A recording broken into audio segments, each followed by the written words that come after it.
అసలే ఈ మధ్యకాలం వాతావరణం తేడాగా మారిపోతుంది. ఎండాకాలంలోనే వర్షాలు పడుతున్నాయి. ఒకసారి వాతావరణం మారగానే ప్రతి ఒక్కరికి జలుబు, దగ్గు, తుమ్ములు పట్టేస్తున్నాయి.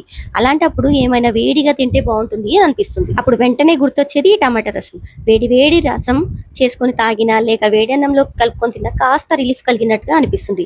అలానే కడుపులో హాయిగా అనిపిస్తుంది. ఎప్పుడైనా అలాంటి టైంలో ఇంట్లో ఉండే సరళమైన పదార్థాలతో ఈ రసం చేసుకోవచ్చు. దీనికోసం ఇప్పుడు మనం టమాటోస్ ని ఇలా చూపించిన విధంగా కట్ చేసుకొని అండ్ నిమ్మకాయ సైజ్ అంత చింతపండు తీసుకోవాలి.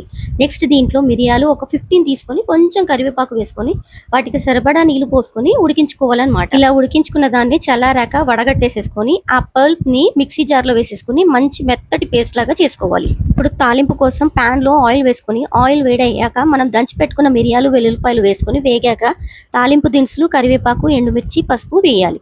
దాని తర్వాత మనం ఆ రసాన్ని పోపులో వేసుకొని ఒక పొంగు రానివ్వాలి. ఒక పొంగు వచ్చాక దీంట్లోకి మనం చిన్నగా తరిగి పెట్టుకున్న కొత్తిమీర అనేది వేసేసి ఇంకొంచెం మరగనివ్వాలి. ఒక 5 మినిట్స్ తర్వాత దించుకుంటే మన టమాటో రసం అనేది రెడీ అయిపోతుంది. మీకు కూడా అలాగే జలుబు, దగ్గుంటే వెంటనే ట్రై చేయండి. సూపర్ గా ఉంటుంది ఈ టేస్ట్.